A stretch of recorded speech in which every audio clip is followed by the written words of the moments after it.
વંશની ભજન કરાવે ના માત પિતાની જય। અમારે ભક્ત શ્રી રમણભાઈ વિમળાબા એમનું એવું એક બાપુ પ્રત્યે જે ગુરુ મહારાજે આપ્યું છે વિવેક કરીને વચન, એ વચન ઉપર એટલી બધી ખરેખર પૂર્ણ નિષ્ઠા અને એટલો ભાવ કે દર સાલે પોતે સગુણ સ્વરૂપ હતું ને ત્યારે પણ એ ભજન કરતા અને બાપુના સાનિધ્યમાં જ કરતા અને એમને ખૂબ લાવો લીધો તો આજે એ જ મહિમા તો અવિરત જ ચાલુ છે, પણ એ મહિમામાં વધારો કરતા અમારે વિજયભાઈ, અજયભાઈ આજે એ પણ બાપુના સાનિધ્યમાં ભજન અને આવા મહાપુરુષો વ્યાસપીઠ ઉપર પધારેલ તમામ મહાપુરુષનો દર્શન અને ભજન સત્સંગ અને ઠેર ઠેરથી ભક્ત મંડળો બોલાઈ અને જે આપણને દર્શન અને ભજનનો લાભ અપાવે છે એમને કોટી કોટી વંદન કરી। કારણ કે આપણને એવો ઉત્તમ અવસર મનુષ્યનો મળ્યો છે, પણ આ બારદનમાં આપણે જેટલી સમજણ આવી ને એટલું આ જગતના વ્યવહારનું જ બધું ભર કર્યું છે। ભર કરીને ઉપર મૂઢિયું બંધ કરી દીધું છે। પણ જ્યારે આપણને એવું કંઈક થશે કે ખરેખર આ બધું ભરેલું એ સાચું છે, કંઈ કામનું છે,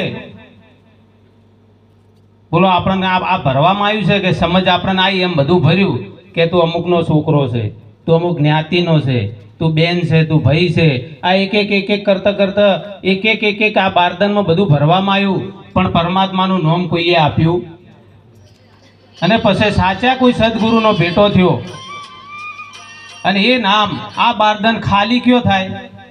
ઓયથી માલ ઉપડેલો, આ તો ખેતરમાં આવેલો માલ હતો, બધો મિક્સમાં હતો, પણ એ જ્યારે માર્કેટમાં જાય, માલિક પાસે જાય અને એ માલ ત્યો ખાલી થઈ જાય, પાછો ત્યો ખાલી થઈ જાય, બધો ભરેલો માલ ખાલી થઈ જાય અને ત્યો રિફાઇન થઈ અને ફેર બારદાનમાં ભરાય ને, અને એ તો એને એ પૂજાય છે ને એનો જય જયકાર થઈ રહ્યો છે। એટલે આવું આપણું એક આ મનમાં જે બધો કચરો ભરેલો છે, આ દોષ ભરેલા છે, ખરેખર આ જીવનમાં કશા જ કોમના નથી। અને જીવન આપણું જ્યાં સુધી ખાલી ગુરુ કરાવવાથી કે પ્રતિજ્ઞા લેવાથી જો કદાચ વર્તમાન નહીં આવે, ઉપદેશ કોને કહેવાય કે કદાચ ગુરુના શરણમાં જઈને આયા ને એ શીખી લીધું, એના સાથે ઉપદેશ નથી। નિરોધ બાપુએ ના પાડી છે કે જ્યાં સુધી તમને જે સદગુરુએ જે પરમાત્માનું ઈશ્વરનું નામ આપ્યું છે એનો તમને સાક્ષાત્કાર ન થાય, પોતાનો સ્વાનુભવમાં ના આવે, ત્યાં સુધી તો તમારું શું કલ્યાણ થશે? કોઈ કલ્યાણ થશે? અને જો સાક્ષાત્કાર થશે, ખરેખર સદગુરુએ એવી કૃપા કરી છે અને ઈશ્વરનું નામ જેમ છે તેમ આપ્યું છે અને ત્યારે સાક્ષાત્કાર થશે અને તમને પોતાનો અનુભવ આવશે અને અનુભવમાં તમે જ્યારે આનંદ સ્વરૂપને પહોંચશો ને તો જ તમારું કલ્યાણ ને મોક્ષ છે, બાકી છે। એટલે નિરોધ બાપુ બોલ્યા, મન વિંધાયું વાલાજીને સાથ, મને વાલો વિચાર્યા નવ વિચારે, કે મન વિંધાયું વાલાજીની સાથ, મને વાલો વિચાર્યા નવ વિચારે। એક આઠે ઓરયોળંબા મારા આઠે ઓરે ઓળંબા મારા બીજી વાલી ન લાગે મને વાત, મને વાલો વિચાર્યા નવ વિચારે, બીજી વાલી ના લાગે મને વાત, બીજી વાલી ના લાગે વાત, મને વાલો વિચાર્યા નવ વિચારે। કે જેમાં રતન જડ્યું હોય રંક, જેમાં રતન જડ્યું હોય રંક, કે તેમાં સત્ય થયું છે સાક્ષાત, મને વાલો વિચાર્યા નવ વિચારે, એમાં સત્ય થયું સાક્ષાત, એમાં સત્ય થયું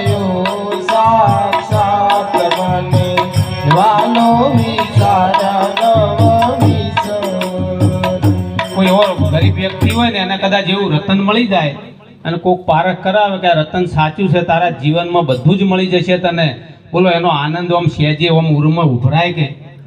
એટલે કીધું જેમ રતન જડ્યું હોય રંકને તેમ સત્ય થયું છે. આવું એક હરિનું નામ આપણને આપ્યું છે.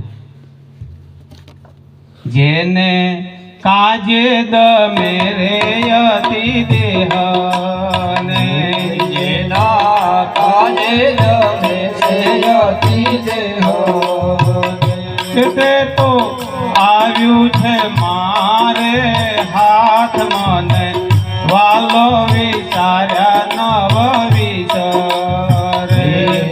તો આયુ છે મારે હાથ, તો આયુ છે મારે હાથ મને, વાલો વિચાર્યા નવ વિચારે. એક વારે વારે જાઓ ગુરુ ને વારણે, વારે વારે જાઓ ગુરુના વારણે. કે જેને નિરખાવ્યો નવતમ નામ મને, વારો વિચાર્યા નવ વિચારે. જેને નિરખાવ્યો નો તમ નામ, જેને નિરખાવ્યો નો તમ નામ મને, વાલો વિચાર્યા નવ વિચારે. કે મારા મનમાં હતું તે મારે થયું, મારા મનમાં હતું તે મારે થયું. શું હતું મનમાં એ જ ખબર નહીં કે મનમાં શું હતું ને શું થયું, કે સબકણ પૂર્વેનું થયું. તમે કોણ હતા, હાલ કોણ છો ને કાયમ શું રહેવાના છો એનું સાક્ષાત્કાર ગુરુ મહારાજે કરાયો છે. સગપણ પૂર્વેનું થયું સાક્ષાત મને, વાલો વિચાર્યા નવ વિચારે. સગપણ પૂર્વેનું થયું સાક્ષાત, સગપણ પૂર્વેનું થયું સાક્ષાત મને, વાલો વિચાર્યા નવ વિચારે. પૂછવામાં આવે કે પૂર્વે કોણ હતા, ભગવાને કીધું કે ત્રણેય કાળમાં હું પૂર્વે ઈશ્વર હતો, પરમાત્મા હતા, હાલ પણ પરમાત્મા છે ને કાયમ રહેવાના છે. નિરોધ બાપુ એ વાત કરી કે તમારું સબકણ એ હતું, તમે પૂર્વે હતા, હાલ છો ને કાયમ. પણ એ સમજ ગુરુના ચરણમાં છે, બસ આટલી જ જરૂર. પછી તમારે જન્મ મરણ જેવું હતું નહીં કે છે નહીં. ધન્ય ધન્ય દયા રે ગુરુદેવની, ધન્ય ધન્ય દયા ગુરુદેવ.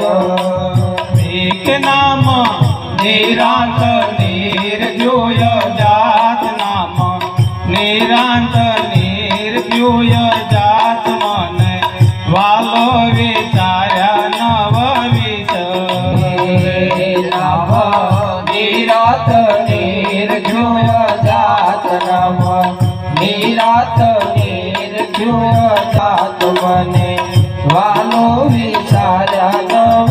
બોલો સદગુરુ મહારાજ. સુંદર આપણને વિષ્ણુરામ મહારાજને